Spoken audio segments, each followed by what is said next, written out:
ขอบูชาพระพุทธเจ้าด้วยเครื่องสักการะนี้กราบ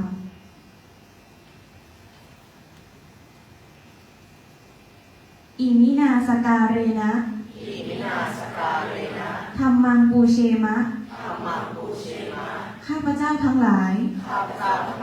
ขอบูชาพระธรรม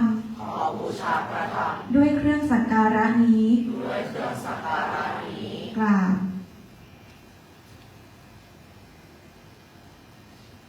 อิมินาสการเรนะสังฆังปูเชมะข้าพเจ้าทั้งหลายขอบูชาพระสงฆ์ด้วยเครื่องสักการะนี้กราบ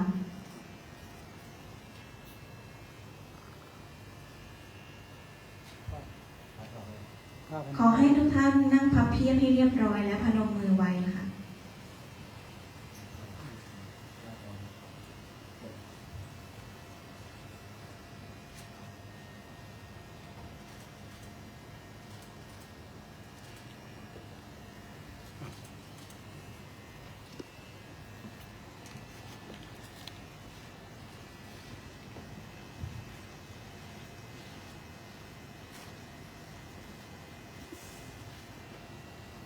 กราบนมัสการพระเดชพระคุณหลวงพ่อและคณะพระอาจารย์ทุกรูปกราบเรียนท่านประธานในพิธีในเวลาและสถานที่อันเป็นมงคลนี้ข้าพเจ้าทั้งหลายข้าราชการครูและบุคลากรทางการศึกษากรุงเทพมหานครขอโอกาสปฏิบัติตามอริยประเพณีเพื่อเข้าสู่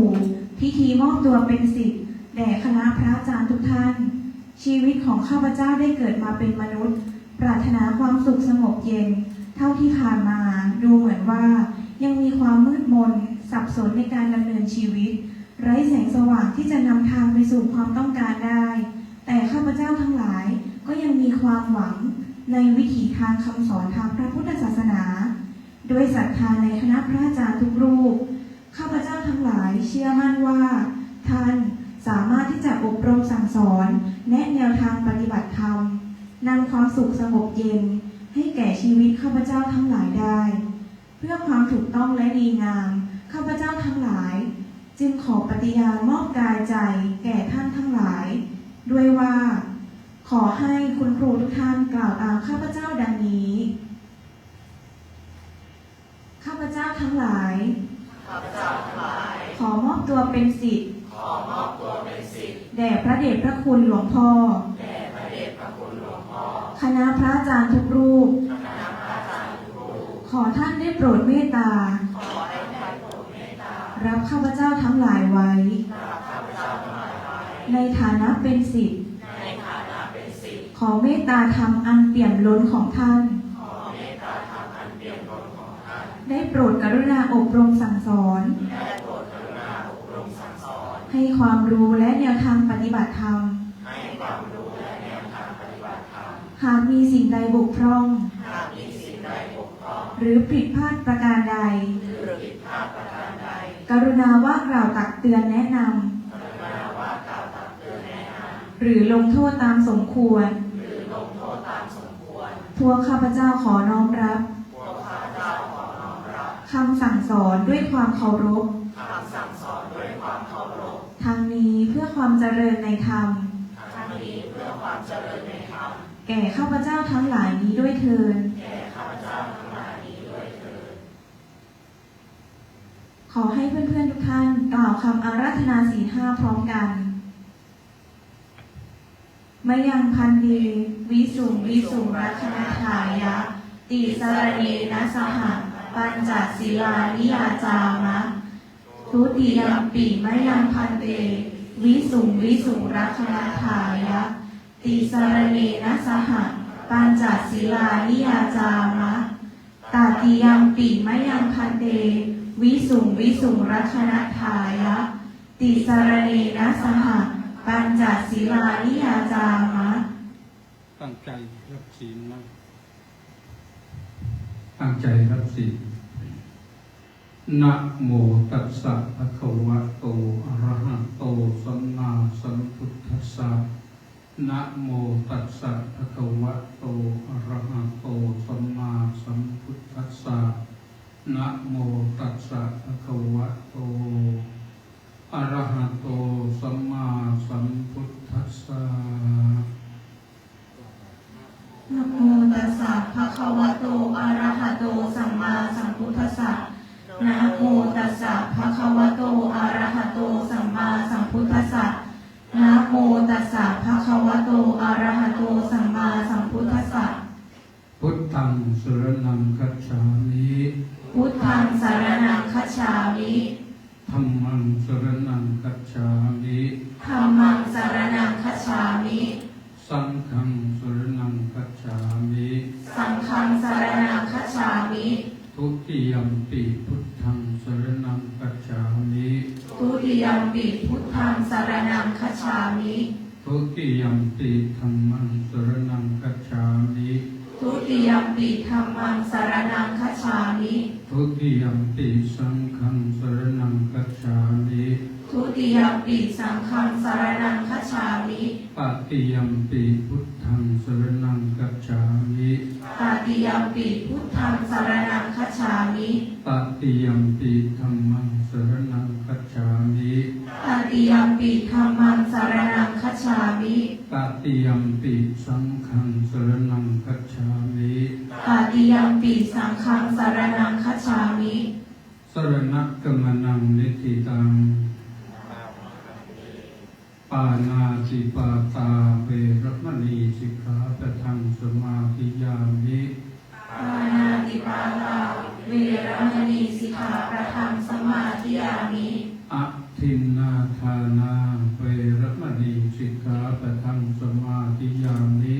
อาทินนาทานาเวรมณีสิกขาปะทังสมาธิยามิ กาเมสุมิจฉาจาราเวรมณีสิกขาปะทังสมาธิยามิ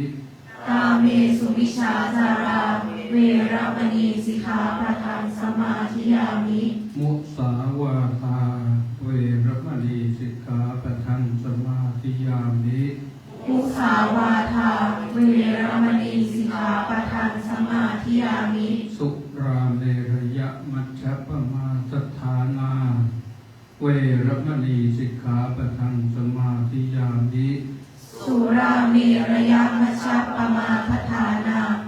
เวรมณีสิกขาปะทังสมาธิยามิ อิมานิปัญจสิกขาปทานิสีเลนะสุขติงยันตีสีเลนะโภคัสสัมปทาสีเลนะนิพพุติงยันตีตัสมาสีลังวิโสทะเย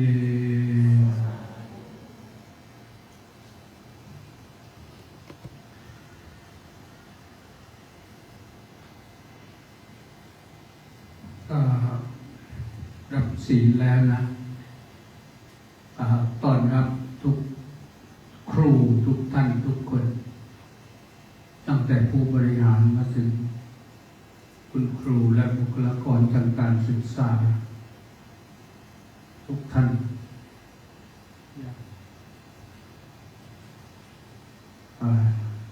ชุดนี้ก็เป็นชุดที่4นะครบที่นี่ครูเยอะนะทั้งผู้บริหาร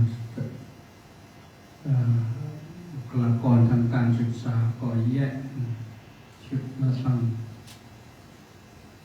100 กว่าเท่านั้น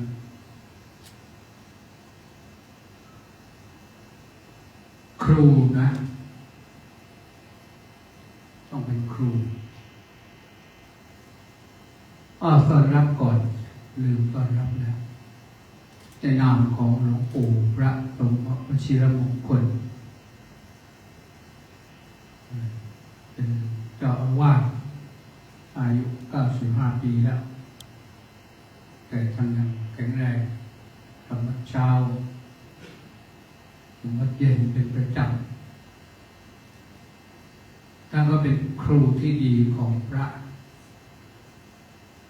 สวดมนต์อะไรจำแม่นขยันเราก็มาในนามของหลวงปู่ท่าน แล้วก็คณะสงฆ์วัดราชาธิวาสวิหารพร้อมด้วยคณะวิทยากรพระวิทยากรหรือจะเรียกให้เต็มว่าพระศาสนวิทยากรเต็มขึ้นไปอีกกับพระพุทธศาสนวิทยากรคือวิทยากรทางพระพุทธศาสนาก็มากันหลายกรณีแล้วมาถึงวันนี้ก็เป็นเรื่องของการพัฒนาจิตเพื่อพิชิตงานทีนี้คำว่าครูแปลว่าเป็นผู้หนักแน่นแล้วก็เป็นผู้ลอยเด่นคือเด่นในใจลูกศิษย์เด่นในใจผู้ปกครองโดดเด่นระยะหลังนี่ครูด้อยลงไปเยอะถูกด้อยค่าแต่ถ้าด้อยจริงๆนั้นอยู่ที่ครูแต่ละคนว่าจะทำตัวเองนั้นค่ามันด้อยไปหรือไม่เพราะฉะนั้นคำว่าเป็นครูหนักแน่นนี่ก็อย่าทำตัวเองให้ด้อยค่าส่วนคนอื่นมาด้อยค่าเรามันเป็นเรื่องของคนอื่นไม่ด้อยค่าของตัวเองก็คือทำตัวเองให้โดดเด่นให้หนักแน่นแล้วก็เป็นโมเดลเป็นต้นแบบเป็นแบบอย่างของลูกศิษย์ทั้งหลายให้ลูกศิษย์ได้ชื่นใจได้เห็นครูเมื่อไหร่แล้วโอ้ยสบายใจมากเลยมีความสุขอันนี้สำคัญมากๆดังนั้นครูผู้ให้วิชาความรู้แต่อย่าให้แต่วิชาความรู้อย่างเดียวมันต้องให้เรื่องของจริยะด้วยพระพุทธเจ้าเป็นครูทุกรูปแบบเป็นครูด้วยความบริสุทธิ์ใจไม่มีใครเชื้อเชิญตั้งจิตอธิษฐานหาความรู้แล้วก็เอามามอบให้เป็นครูให้กับทุกคนแสวงหาความรู้แจ้งกระจ่างชัดแล้วก็ปฏิบัติได้ยอดเยี่ยมดีในทุกเวลาทุกโอกาสไม่ใช่ว่าคิดว่าคนไม่เห็นแล้วเราจะไม่ดีก็ได้ดีทั้งต่อหน้าและรับหลังเป็นสุขโตพระพุทธเจ้ารู้ดีรู้จริงรู้โลกรู้ธรรมทั้งมวลทั้งปวงทรงสอนคนทุกคนฝึกคนทุกคนที่มีบุญวาสนาบารมีมีอัธยาศัยให้สอนได้ให้ฝึกได้เราจึงเป็นครูของเทวดาและมนุษย์ทั้งหลายเป็นครูอย่างแท้จริงครูเทวดา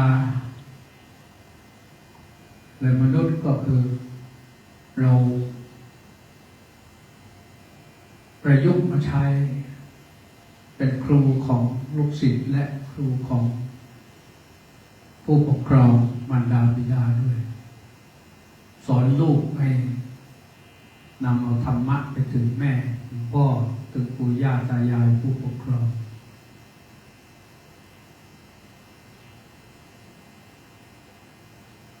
เป็นผู้ที่ตื่นตัวเสมอไม่งอแงไม่ง่วงไม่ซึมก็เลยบอกนะในตอนนี้ก็ไล่ไปด้วยนะถ่ายทอดสดไปด้วยให้ผู้ยิ่งใหญ่ในสำนักการศึกษากรุงเทพมหานครได้เห็นด้วย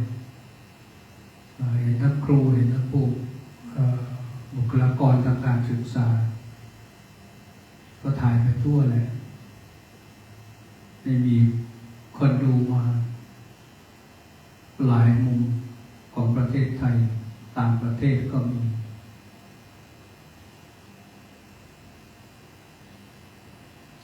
วันนี้ยังไม่เห็นต่างประเทศเข้ามา แต่เมื่อวานสื่อก็เห็นทุกวันถ่ายไว้ทุกวันแหละ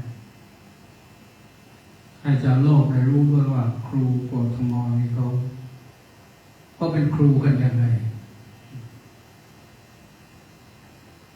แล้วก็พระพุทธเจ้านั้น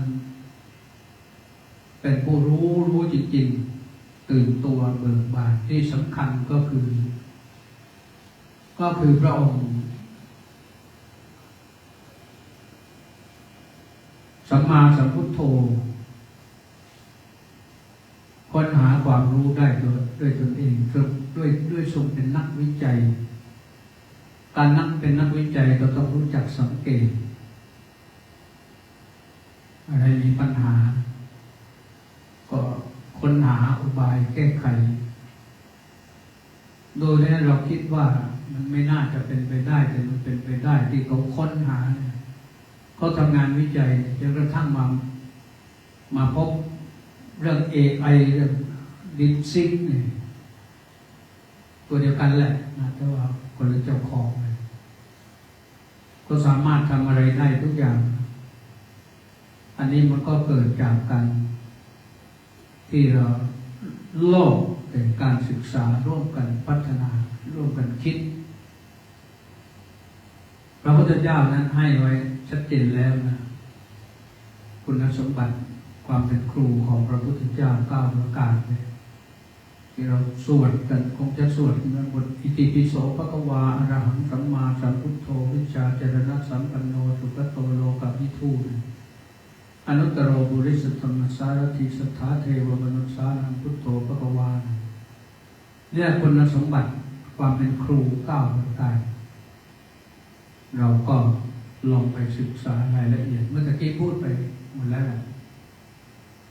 แต่ทีนี้เราจะเริ่มต้นอย่างไรเราทำมันคงไม่ได้เหมือนพระพุทธเจ้าแต่เราทำตามแนวของพระพุทธเจ้าถึงจะเป็นครูได้ดีสิ่งที่พระองค์บอกไว้ให้เราพัฒนาตัวเองจากพัฒนากายศีล5นี่ก็เป็นเรื่องพัฒนาทางกายทางวาจาคงไม่ลงรายละเอียดศีล5นี่ใจว่าให้เป็นหลักในการเคารพสิทธิมนุษยชนตลอดไปถึงสิทธิสัตวชนด้วยสัตว์ทุกชีวิตนะประการที่1ไม่ฆ่าไม่เบียดเบียนชีวิตกันนะให้มีเมตตาต่อกันมดดำมดแดงเราก็เมตตาให้มันไม่คิดเบียดเบียนทำลายมันตลอดถึงชีวิตมนุษย์ข้อที่2เคารพในการครอบครองทรัพย์สินของกันและกันใครได้อะไรมาโดยความสุจริตยุติธรรมเราก็ไม่ทุจริตไม่คอร์รัปชันไม่ลักไม่ขโมยไม่ฉกชิงวิ่งราวไม่ถือเอาสิ่งที่เขายังไม่ได้ให้ลักษณะถือเอาสิ่งของที่เจ้าของยังไม่ได้ให้นะไม่ใช่ลักษณะของมนุษย์ประการที่3ตั้งใจเว้นจากความประพฤติผิดในกามอันนี้เป็นคุณสมบัติเฉพาะมนุษย์โดยล้วนสัตว์เดรัจฉานมันสับสนมั่วเรื่องกามเรื่องเพศเรื่องคู่ครองเรื่องการผสมพันธุ์มันไม่เลือกว่าลูกว่าแม่ว่าพ่อว่าอะไรผสมพันธุ์กันไปได้หมดแต่มนุษย์นี่เป็นผู้ที่มีประเวณีหรือประเพณีต้องเรียบร้อยและปลอดภัยห่างไกลโรคภัยร้ายที่รักษาแทบจะไม่ได้อันนี้ต้อง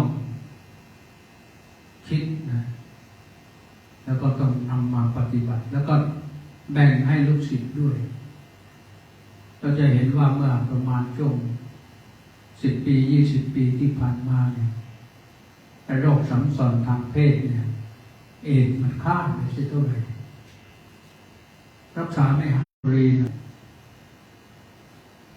ญาติพาไปทิ้งไม่เอาแล้วก็เผาแล้วเผาอีกนะ เยอะเคยมีคนรู้จักกันบ้างตายเพราะคำสอนทางเพศโรคติดมาแล้วก็แก้ไม่ได้ถ้ารักษาศีลข้อ3ตามแนวพระพุทธเจ้าปลอดภัยโดยประการทั้งปวงไม่สับสนเวลานั้นสับสนแล้วตัวเองอันตรายและพาไปติดคู่ครองในบ้านถึงลูกถึงหลานอันตรายมากๆมันถ่ายในทางสายเลือดไม่พูดปดกันไม่พูดเท็จกันมุสานั่นแปลว่าว่างเปล่าไม่มีประโยชน์อะไรเพราะฉะนั้นพระพุทธเจ้าให้รักษาวาจาด้วยไม่พูดเท็จดีมันต้องมีตั้ง1ไม่เท็จ2ไม่พูด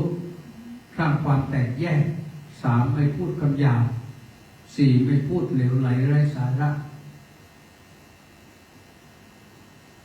พูดในสิ่งที่เป็นจริงเป็นสาระเป็นประโยชน์ก็ดีข้อที่5ก็ที่เรารับก็คือเรื่องของสุราเมรัยสุราเมรัยเนี่ยมันเป็นต้นนะคนถ้าเมาแล้วดูเมายาบ้าฆ่าพ่อฆ่าแม่มีข่าวทางสื่อโซเชียลมั่งอะไรมั่งตามสื่อกระแสหลักกระแสรองแทบทุกวันทุบทำลายญาติพี่น้องพ่อแม่ตัวเองเขาไม่รอดแล้วก็ออกฟื้นขึ้นมาจะหาตังค์จะไปซื้อยาอย่างเดียวเดี๋ยวนี้มัน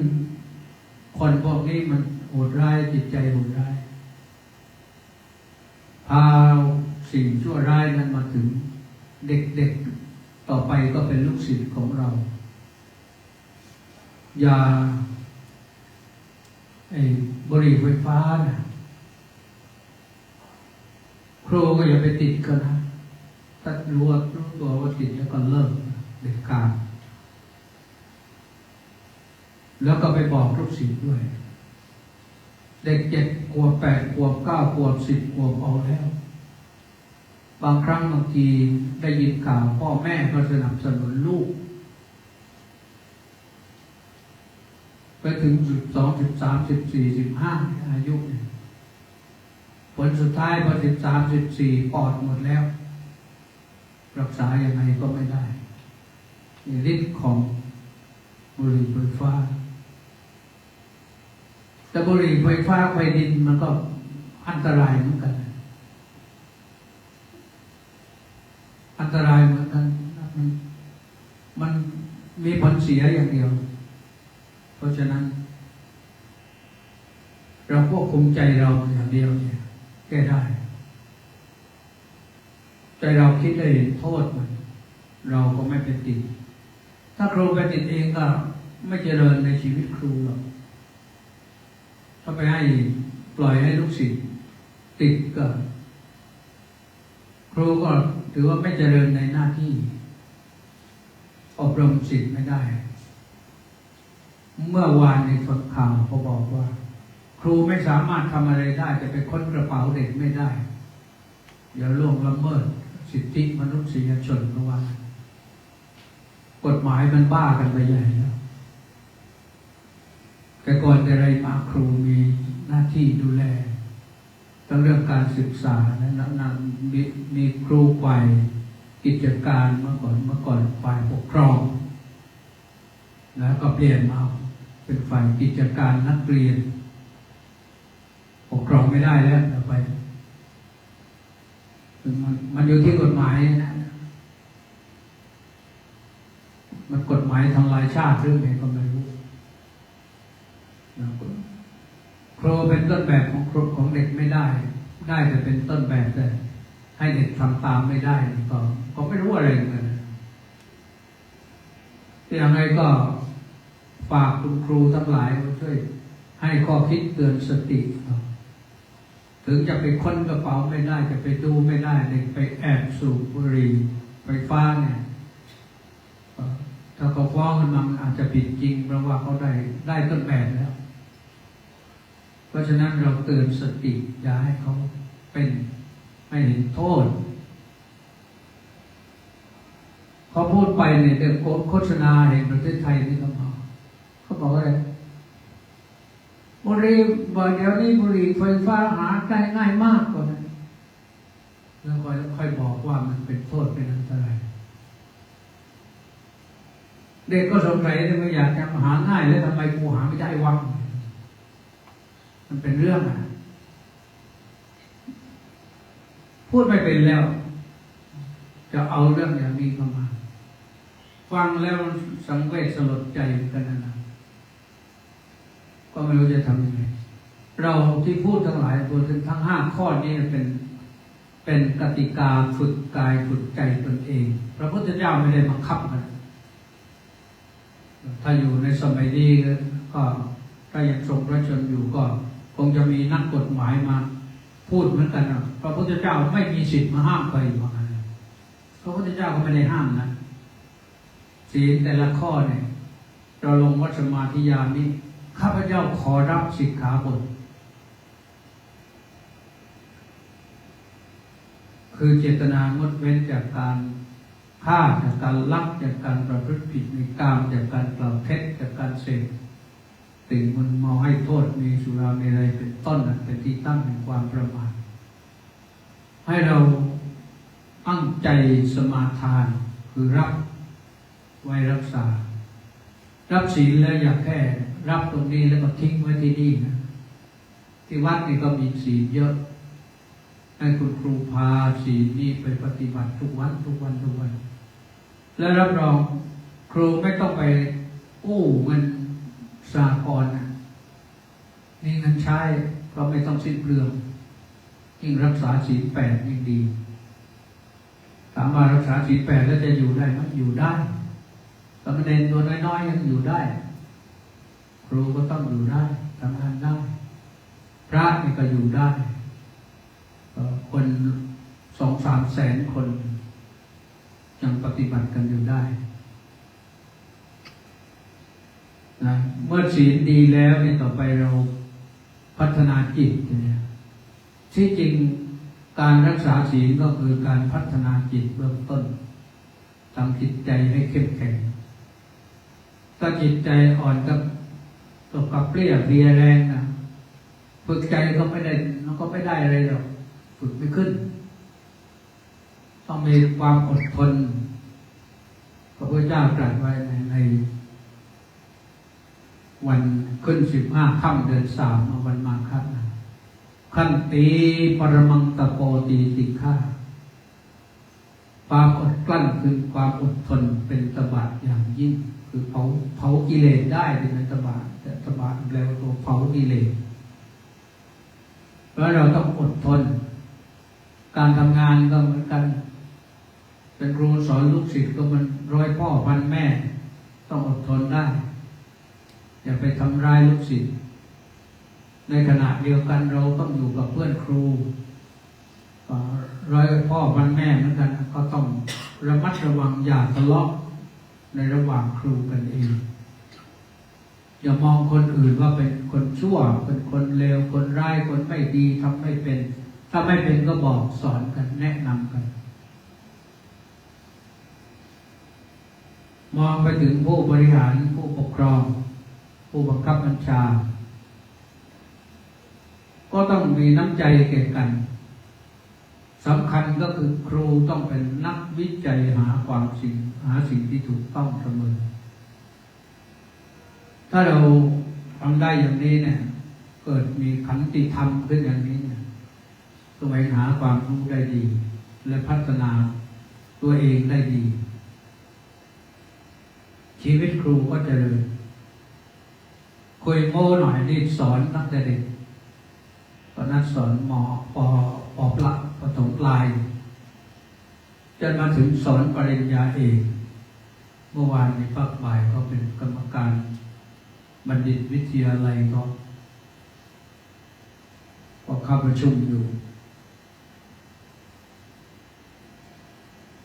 มันทำได้ทั้งนั้นแหละขอให้เราพัฒนาตัวเองอย่าหยุดอยู่แค่นี้อย่าคิดว่าเป็นครูแค่นี้พอแล้วจริงๆแล้วปริญญาตรีมันไม่พอกินนะเดี๋ยวนี้ มันเหมือนกับจบมต้นสมัยก่อน หรือป .4 สมัยก่อนคนที่เก่งป .4 สมัยก่อนเขามาเป็นครูนะตอนเริ่มต้นการศึกษาไทย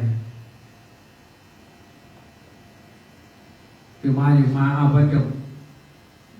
ม.ต้นก็หาครูไม่ได้ก็เอาไปเป็นครูไปจบม.ปลายจะจบม.8นี่ถือว่าสุดยอดเลยเมื่อก่อนยอดเยี่ยมมากๆเก่งจากนั้นก็สายครูก็มาทางพกส.แล้วก็มาเรียนต่อพม.แล้วก็มาเรียนคบ.ครุศาสตร์บัณฑิตแล้วก็มาเรื่อยๆเดี๋ยวนี้ก็มาทางด้านศึกษาศาสตร์ครุศาสตร์อะไรต่างจะถึงปริญญาโทปริญญาเอกในระบบก็พัฒนาได้แต่เราเองต้องพัฒนาตัวเองโดยเฉพาะอย่างยิ่งพัฒนาจิตใจเนี่ยสำคัญมากๆถ้าใจเราอ่อนแอมันก็ไปไม่รอดให้ใจเข้มแข็งก็ต้องฝึกสมาธิเดี๋ยวพระอาจารย์พระวิทยากรก็จะได้แนะนำและไม่ต้องมากพระพุทธเจ้าสอนสมัยพุทธกาลคนก็ฟังเทศกันเดียวเนี่ยได้บรรลุธรรมเลยเพราะเขาปฏิบัติพอพระพุทธเจ้าเทศปั๊บเขาก็นั่งหลับตาส่งจิตไปตามกระแสพระธรรมเทศนาพระพุทธเจ้าเทศเรื่องอะไรก็ว่าพิจารณาตามไปพอไปถึงจุดหนึ่งพระพุทธเจ้าเทศจบเขาบรรลุธรรมเลยบรรลุพระอรหันตผลเป็นพระอรหันต์ก็มีนั่นคนผู้มีบุญวาสนาบารมีที่เขาทำได้เขาได้พบพระพุทธเจ้าที่ยังทรงพระชนอยู่เรานี่บุญน้อยแต่ก็มีบุญอยู่มาเกิดห่างไกลพระพุทธเจ้า 2,568 ปีแล้วแต่ยังมีพระพุทธพระธรรมพระสงฆ์อยู่พระพุทธเจ้ามอบให้พระพุทธพระธรรมพระสงฆ์เนี่ยพระรัตนตรัยเป็นที่เคารพสักการะใครปฏิบัติตามยังได้เลยธรรมของพระพุทธเจ้านี่เป็นอากาลิโก not depend on time ไม่ขึ้นอยู่กับการเวลา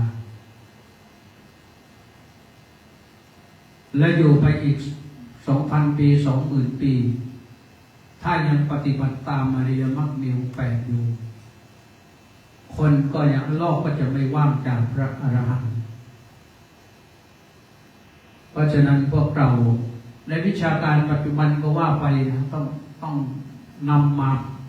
ประยุกต์เข้ากันวิชาการปัจจุบันในศตวรรษที่ 21 นี้เนี่ยการศึกษาโลกเขาบอกว่า critical thinking communication collaboration creativity 4C 4C เนี่ยคุณครูต้องรู้ต้องทำให้ได้ critical thinking คิดอย่างชาญฉลาดอย่างมีปัญญาอย่างมีวิจารณญาณวิจารณญาณก็คือตัวปัญญานั่นเองต้องคิดไม่ใช่คิดเลยฟุ้งซ่านแต่คิดให้มีเหตุผล communication คือจะใช้การสื่อสารทุกอย่างให้มันเกิดประโยชน์อย่าสื่อสารให้มันเกิดความวุ่นวายแตกแยกพูดกันให้เข้าใจ collaboration คือการทำงานชนิดที่ทำเป็นทีมอย่างวันแมนโชว์วันเลดี้โชว์ทำให้เป็นชุดเป็นทีมทางหมอโรงพยาบาลเนี่ยที่เขามีผู้ช่วยศาสตราจารย์รองศาสตราจารย์เยอะแยะเขาทำงานวิจัยเนี่ยแทบจะไม่มีเลยที่ทำคนเดียวเขาทำเป็นทีมทั้งนั้นแล้วก็ทำเป็นทีมเนี่ยขอตำแหน่งการวิชาการได้ทุกคนเวลาแยกขอกันครูก็ต้องอัปเกร รดตัวเองในการทำงานว่าจะเป็นครู1ครู2ครู3ครู4ครู5ครูอะไรก็ต้องทำไปถ้าต้องทำงานวิจัยเป็นทีมก็ได้การจะได้รับเลื่อนก็ต้องมีงานวิจัยเลยวิจัยก็เพื่อหาความรู้ใหม่หาอินโนเวชันใหม่ทำให้มันได้อย่าคิดว่าเราเรียนมาพอแล้วโอเคนี่พอแล้วถ้าพอแล้วแสดงว่าไม่เอาไหนแล้วต้องสู้ต่อไปทำต่อไปตราบใดที่ยังมีลมหายใจต้องสู้ต่อไปเรื่อยๆหาความรู้ใหม่พระพุทธเจ้าหาคำตอบประเด็นปัญหาว่า what is suffering อะไรคือความทุกข์ค้นหา6 ปีทำงานภาคสนามนอนกลางดินกินกลางทรายทุกสำนักที่เขามีอยู่ที่เด่นมีชื่อเสียงโด่งดังเข้าไปหาหมดแต่ในที่สุดไม่ได้อะไรเราก็เป็นนักวิจัยอิสระ Independent Researcher นักวิจัยอิสระก็คือค้นหาความรู้ด้วยตนเองในที่สุดก็มาได้พบมันได้รู้ว่าความทุกข์มันคืออะไร แล้วก็ได้ต่อไปด้วยว่าเหตุให้เกิดความทุกข์ขึ้นมาคืออะไรดับความทุกข์ได้เป็นอย่างไรสภาวะที่ดับความทุกข์ได้แล้ววิธีดับความทุกข์คืออะไรนั่นจงแสดงไว้เป็นความจริงแท้ก็เรียกว่าอริยสัจสัจจะอันประเสริฐทำให้ไกลจากข้าศึกคือกิเลสหักซี่กรรมแห่งสังสารวัฏจักรเสียได้หักซี่กรรมแห่งการเวียนว่ายตายเกิดได้หมดความทุกข์โดยประการทั้งปวงนั่นแหละเราก็จะพ้นจากความทุกข์ที่เรามีอยู่ได้ก็ด้วยแสวงหาความรู้ได้แล้วพระองค์ก็ไม่หยุดนะสอนคน45 ปีสิ่งที่พระองค์รู้นั้นเหมือนกับใบไม้ในป่าแต่ที่คัดสรรมาสอนเนี่ยเหมือนใบไม้ที่อยู่ในกำมือเอามาเฉพาะที่เห็นว่าเป็นประโยชน์แก่มวลมนุษยชาติแล้วสิ่งนั้นก็ยังปรากฏอยู่ในปัจจุบันเพราะฉะนั้นนะก็ขอฝากคุณครูทุกคนแล้วก็บุคลากรทางการศึกษาจะสายไหนทำอะไรอยู่ก็แล้วแต่ให้พัฒนากายภาพพัฒนาร่างกายวาจาของเราก่อนแล้วก็พัฒนาจิตถ้าจิตเราเข้มแข็งดีจิตเราได้รับการพัฒนาดีมีสมาธิดีเกิดปัญญามีปัญญาดีก็สามารถพิชิตงานได้ก็ขอฝากไว้โดยเวลาจำกัดเพียงเท่านี้มีภารกิจต่อในพระอุโบสถนะในที่สุดนี้ก็ขออำนวยอวยพรนะให้คุณครูและบุคลากรทางการศึกษาทุกท่านทุกคนรวมทั้งคณะผู้บริหารที่มาร่วมกันได้มีความสุขความเจริญในหน้าที่การงานเจริญตามแนวทางของพระสัมมาสัมพุทธเจ้ามีธรรมประจำใจด้วยกันทุกท่านทุกคนเถิดสัพพิติโยวิวัชชันตุสัพพโลโควินัสสตุมาเตภวัตวันตรายโยสุขีติคายุโกภวะอภิวาทนาสิริสนิจังพุทธาปัจจายโนจัตตารโอธรรมาวัฏันติอายุวันโนสุขังภะลัง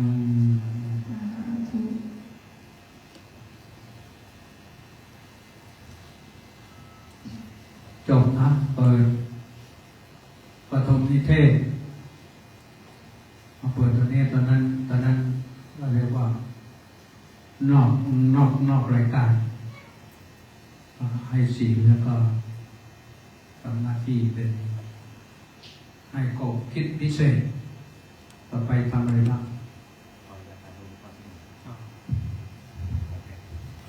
กับในนาม